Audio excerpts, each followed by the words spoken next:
Hello, welcome to another Uncomfortably Candid podcast.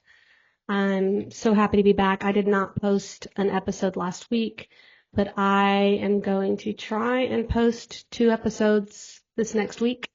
So the last episode I talked about vulnerability and how asking for what you need is not a weakness, and that it's important to be kind and have self-compassion for yourself because we're all human and we all have needs.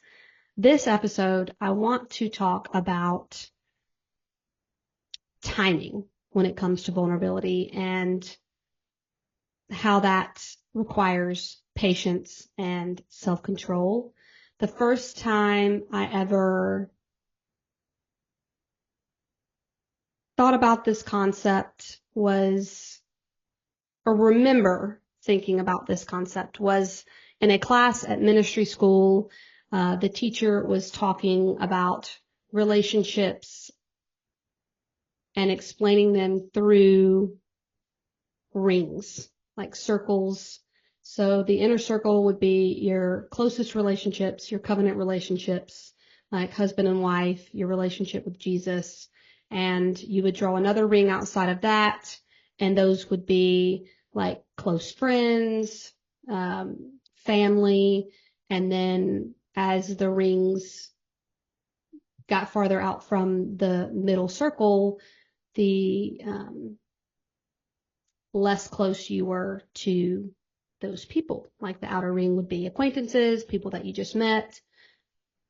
And she was explaining a story about how she was trying to be vulnerable with someone that was in one of her inner circles, and she couldn't figure out why she was having such a hard time. And this was not someone that she could just not communicate with. And she realized that it was timing, that she could tell this person. So she was explaining it in terms of an argument. I don't know who she was having an argument with, but she was having an argument with someone, and she was trying to tell this other person about what was going on, and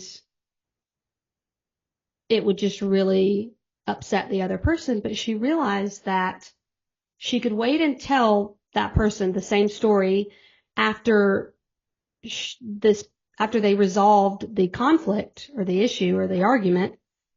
She could tell her the same exact story, leave nothing out, and the person would be completely fine.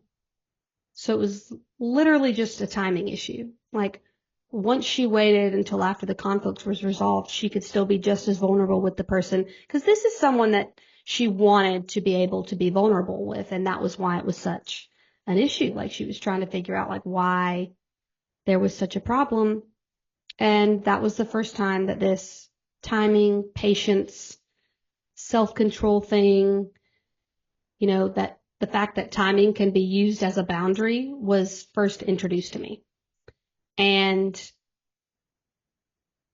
I have seen this show up in my life. I've seen this show up in my friends, clients' lives, and I want to share things that have helped me. And so that's why we're talking about this today, because it has helped foster connection in my life, and I've seen it foster connection in my clients' lives. Some of my clients have come back to me and they've said that they felt just as empowered when they made the choice to wait on expressing themselves as they did in expressing themselves.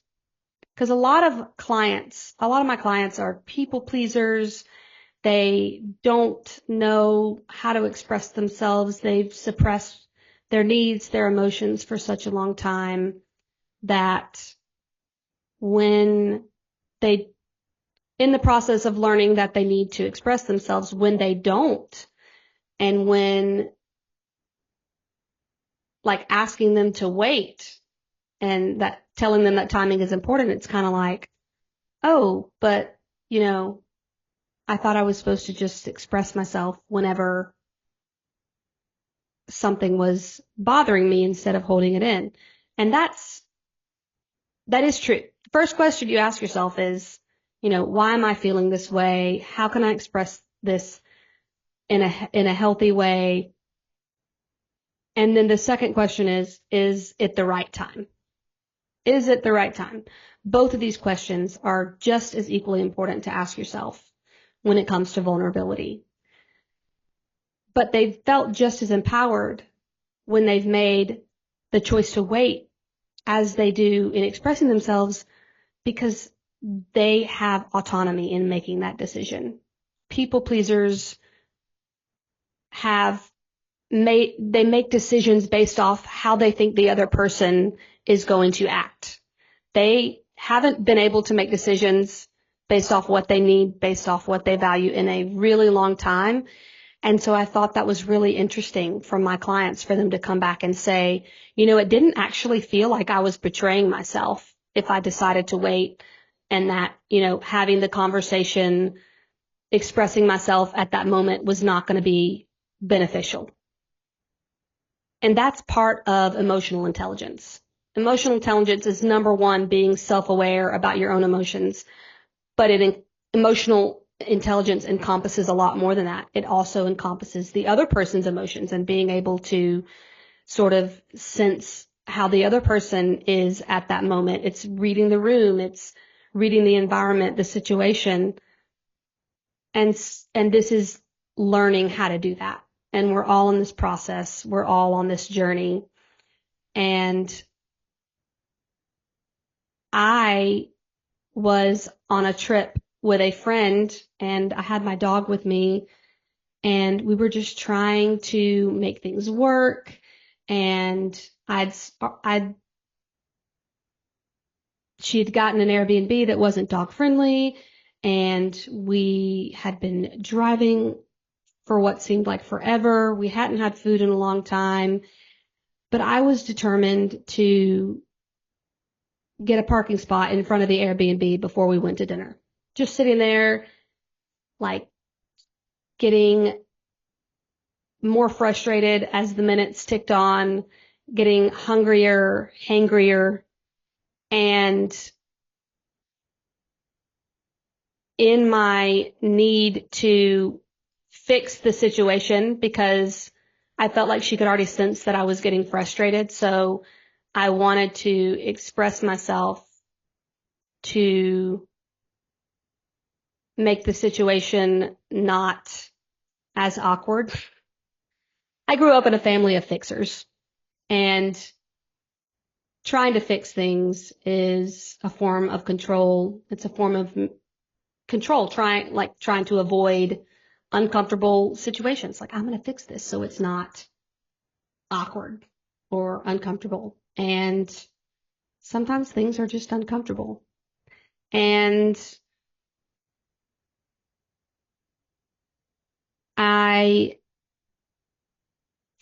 the first mistake I made was that I said, I wish you would have run these Airbnbs by me, because if I would have seen them, I would have noticed that they weren't dog friendly, and we could have, found something else.